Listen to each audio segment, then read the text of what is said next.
Hello மக்கள் எல்லாரும் எப்படி இருக்கீங்க? உங்க எல்லாருக்குமே தெரியும் பாரிஸ்ல ஒலிம்பிக் கேம்லாம் சும்மா பரபரப்பா போயிட்டுருக்கு.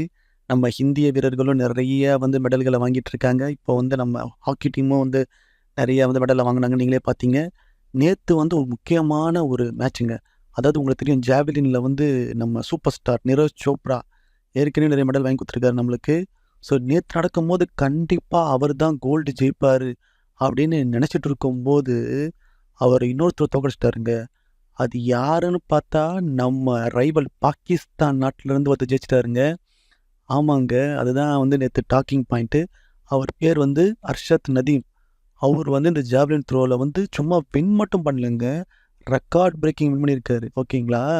இதுக்கு முன்னாடி ரெக்கார்ட் பார்த்தீங்கன்னா 90.57 அதாவது 90.57 இத ஒரு நார்வே சேர்ந்த ஒரு வீரர் ஆண்ட்ரேயஸ் தோர்கில்சன் ஒருத்தர் வின் பண்ணியிருக்காரு. எப்பன்னா பைஜிங் 2008ல இந்த ரெக்கார்ட படிச்சிருக்காரு. இவரு அந்த ரெக்கார்ட பிரேக் பண்ணியிருக்காருங்க. எவ்வளோ பிரேக் பண்ணியிருக்காருங்கன்னா, 92.97 தூரத்து டிஸ்டன்ஸுக்கு இவரு த்ரோ பண்ணியிருக்காருங்க.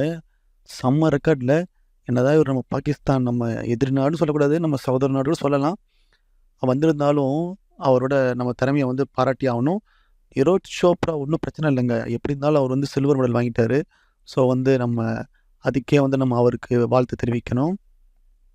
அவர் எவ்வளோ க்ளோஸாக வந்தான்னு சொல்கிறேன் பாருங்கள். அவர் தான் ஆக்சுவலாக எல்லோரும் கோல்டு வின் பண்ணால் சொல்லிட்டு ஆல்மோஸ்ட் கன்ஃபார்ம் நினச்சாங்க தெரியுமா? ஸோ அவர் த்ரோ பண்ண டிஸ்டன்ஸ் பார்த்தீங்கன்னா 89.45 அதாவது 89.45 அதாவது 2வது அட்டம்ப்டில் அது பண்ணார். ஓகேங்களா? ஸோ அவர் ஆக்சுவலாக பெஸ்ட்டை கொடுத்தாருன்னு சொல்லலாம். ஸோ அதை தாண்டி நம்ம அந்த பாகிஸ்தான் வேறு ஜெயிச்சிட்டாரு. நம்ம அவருக்கு வாழ்த்து தெரிவிக்கணும். தவிர நீரஜ் சோப்ரா உண்மையிலே நம்மளோட ஒலிம்பிக் வரலாற்றில் ஒரு முக்கியமான இடத்த பிடிச்சவராக இருப்பார். அதில் சந்தேகமே இல்லை. சூப்பராக பர்ஃபார்ம் பண்ணார். ஸோ நம்ம அவருக்கு நம்ம வாழ்த்துக்கள் தெரிவிச்சுக்கலாம். எனக்கு தெரிஞ்சு இந்த மாதிரி தொடர்ந்து மெடல்லாம் வாங்குறது ரேரு. ஸோ அவர் அந்த ரேர் லிஸ்ட்டில் கண்டிப்பாக இருப்பார். அதே மாதிரி 3வது இடம் யாருக்குன்னா, கிரனடான்னு ஒரு ஊர் இருக்குது. அந்த ஊரை சார்ந்த ஆண்டர்சன் பீட்டர்னு ஒருத்தர். ஸோ அவர் வின் பண்ணியிருக்காரு.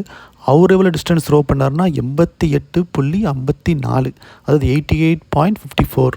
ஸோ அவருக்கு தான் பிரான்ஸ் மெடல் கிடச்சிருக்குங்க. ஸோ இந்த மாதிரி உண்மையிலே ஒலிம்பிக்கில் நீரஜ் சோப்ரா உண்மையிலே அவரோட சிக்னேச்சரை பதிச்சிட்டாருன்னு தான் சொல்லணும். உண்மையிலே ஒரு லெஜெண்ட் சொல்லலாம். ஸோ இவரை பார்த்து நிறைய குழந்தைகள் ஜாவலின் த்ரோவில் ஈடுபட்டு வருங்காலத்தில் நிறைய ஒலிம்பிக் ஜெயிக்கணும்னு நினைக்கிறேன்.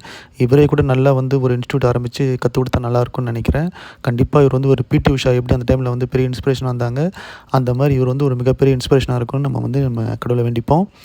அது மட்டும் இல்லைங்க, ஹாக்கி டீம் வேறு செம்மையாக பர்ஃபார்ம் பண்ணாங்க. ஸோ இந்த மாதிரி நிறையா விருதுகளை நம்ம வின் பண்ணிகிட்டே இருக்கோம். ஸோ பார்ப்போம் நம்ம என்ன விருதுகள் வின் பண்ணுறோன்னு பார்ப்போம். ஸோ நீங்கள் என்ன நினைக்கிறீங்க இந்த நீரஜ் சோப்ரா சில்வர் மெடல் பற்றி? என்ன ஒரு கோல்டு வின் பண்ணலன்னு வருத்தப்படுறீங்களா? இல்லைனா அவர் ஒரு பாகிஸ்தான் வீரர் தோற்றுறாருன்னு வருத்தப்படுறீங்களா? இல்லை நீங்களும் அவருக்காக என்ன இருந்தாலும் பரவாயில்லைங்க, ஸ்போர்ட்ஸ் அப்படின்னு பார்க்குறீங்களா அப்படின்னு கமெண்ட் பண்ணுங்கள். சேனலை சப்ஸ்கிரைப் பண்ணுங்கள். பாய்.